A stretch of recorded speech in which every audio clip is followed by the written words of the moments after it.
Hello दोस्तों, कहानी की इस नई सीरीज़ में हम लेकर आए हैं आपके लिए एक और नई कहानी। दोस्तों, अगर अभी तक आपने हमारा चैनल सब्सक्राइब नहीं किया है तो प्लीज़ सब्सक्राइब कर लीजिए। मेरा नाम ज्योति है। ये कहानी मेरी सच्ची घटना पर आधारित है। ये मामा भांजी की कहानी आज से 5 वर्ष पहले, जब मेरी उम्र 22 वर्ष थी। मेरे मामा का नाम राजेश है, मम्मी का नाम रोशनी है। मेरे मामा कानपुर में रहते थे, तो उन्होंने मुझे अपने पास घूमने के लिए बुलाया। मैं अपना एग्ज़ाम देकर घूमने चली गई। मेरे मामा की अभी नई नई शादी हुई थी। मेरी नई मामी बहुत ही ज़्यादा खूबसूरत दिखती थी।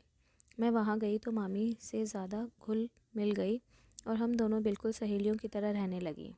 एक दिन मैं नहाकर अपने कमरे में कपड़े बदल रही थी, तभी मामी मेरे कमरे में आ गई। मैं उस समय केवल टॉवल में थी। मेरी मामी ने मुझे देखकर कहा, अरे ज्योति, तुम तो बिल्कुल जवान हो चुकी हो, अब तुमको भी अपनी मसाज करवानी चाहिए। मैंने शर्माते हुए मामी से कहा, मामी आप बाहर जाइए, मुझे कपड़े पहनने हैं। मामी बोली, अरे पहन लो, मैं कौन सा तुम्हारा कुछ ले रही हूँ। ये कहती हुई वह हंसने लगी। तभी मामी ने मुझे कहा, तुम इतनी सुंदर हो, इतनी अच्छा शरीर है, फिर भी देहाती कपड़े पहनती हो। अरे यार, ये कानपुर है, यहाँ के चाल चलन सीखो, तब देखो लड़के तुम्हारे पीछे कैसे लाइन लगाते हैं। अगले दिन हम लोग मार्केट गए और मामी ने मेरे लिए कुछ कपड़े खरीदे और अपने लिए भी कुछ खरीदे। मार्केट से आते ही मामी ने मुझे एक नए कपड़े दिए और बोली, आज से इन कपड़ों को ही पहनना। तभी मैं अपने रूम में गई और मैंने जाकर कपड़े चेंज किए। मैं जब रूम से बाहर आई तो मामी मुझे देखकर चौंक गई और बोली, तुम तो बिल्कुल हिंदी फिल्मों की हीरोइन लग रही हो। पर मुझे बहुत बुरा लग रहा था, क्योंकि मैंने कभी भी ऐसे कपड़े नहीं पहने थे। मेरे कपड़े बिल्कुल छोटे थे। फिर हम लोग बातें करने लगे और रात हो चुकी थी। सूरज मामा ऑफिस से आए। मामी किचन में थी, इसीलिए उन्होंने मुझे पानी देने को कहा। जब मैं मामा को के सामने पानी लेकर गई तो मैंने देखा उनकी आंखों की एक गज़ब की चमक थी। वह मुझे बहुत ही ध्यान से देख रहे थे। जब मैं उनको पानी देने के लिए झुकी तो मैंने देखा कि मेरे मामा जी की नज़रें कहीं और थी। मैंने फिर उन्हें पानी दे दिया और अपने कमरे में चली गई। गर्मी के दिन थे, इसीलिए रात को भी मैंने मामी की लाल मैक्सी पहनी थी। मैं सोने के लिए अपने कमरे में गई तो मैंने देखा कि मेरे कमरे का पंखा ख़राब हो गया था।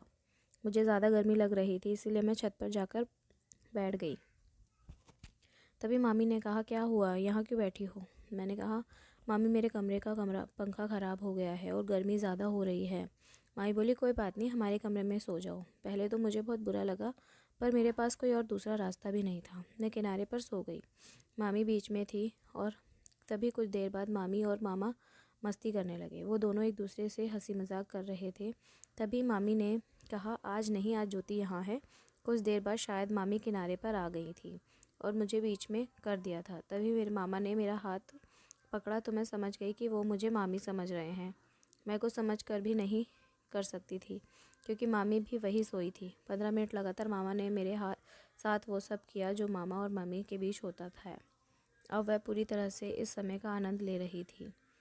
बस मुझे एक बात का डर लग रहा था कि कहीं मामी जग गई तो हम दोनों पकड़े जाएंगे। और मामा मुझे अपनी पत्नी समझकर बिना चिंता के आनंद ले रहे थे।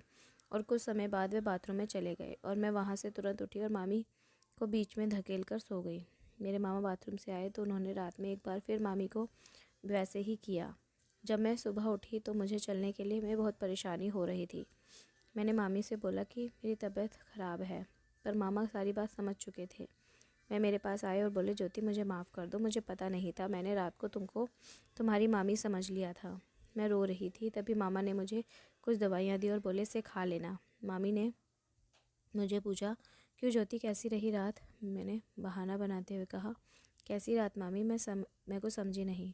मामी ने रात वाली मेरी नाइटी पर दाग लगे देखते खाते हुए कहा, ये वाली रात।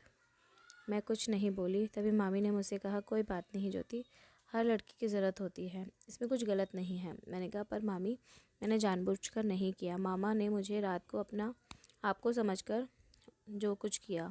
तभी मामी ने मुझे गले लगाया और बोली, कोई बात नहीं, जाओ नहा लो। मैंने नहाने के बाद से मैं फिर से वही कपड़े पहन लिए। शाम को मामी बाज़ार चली गई और तभी मामा आए। मैंने उनको पानी दिया। मामा ने पूछा, तुम्हारी तबीयत कैसी है। मैं बोली, ठीक हूँ। उन्होंने कहा, तुम्हारी मामी कहाँ है। मैंने कहा, बाज़ार गई हैं। मामा बोले, देखो ज्योति, अब तुम एक बार मेरे साथ पत्नी की तरह रह चुकी हो और इस बात तुम्हारी मामी को भी पता हो गई होगी, तो अब क्यों शर्माती हो। मैंने कहा नहीं मामा, ये गलत है। मैं बाथरूम में चली गई और फ्रेश होकर अपने कपड़े पहन लिए और अपने रूम में जाकर आराम करने लगी। कुछ देर बाद मेरी मामी आई और हम लोगों ने खाना खा लिया और मैं सोने के लिए अपने कमरे में चली गई। करीब रात के 12 बजे बिजली चली गई और बहुत ज़्यादा गर्मी होने लगी। मामा और मामी सोने के लिए छत पर जा रहे थे। मैं भी उन्हीं के साथ छत पर सोने के लिए चली गई। अंधेरे में साफ साफ कुछ दिखाई नहीं दे रहा था, पर मुझे महसूस हुआ, मैं समझ गई कि आज घमासान होने वाला है। इसीलिए मैं दूसरी तरफ जाकर सो गई। मुझे नींद नहीं आ रही थी, फिर भी मैंने नाटक किया हुआ था। तभी लाइट आ गई और मैं उठकर नीचे चलने लगी। तभी पीछे से मामी ने आवाज़ लगाई, ज्योति नीचे से मेरे कमरे में पानी की बोतल है, लेकर आ जाओ। मैं पानी की बोतल लेकर मामी के पास आई।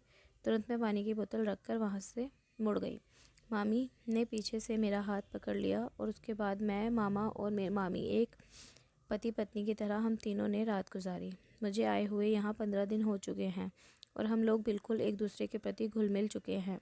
अब हम लोग तीनों साथ में रहते हैं और मेरा शरीर भी शादीशुदा औरतों की तरह हो चुका है। अब मैं मॉडलिंग के बारे में सोच रही हूँ और अब मैं जब भी बाहर निकलती हूँ तो सभी लोग मुझे देखते रहते हैं।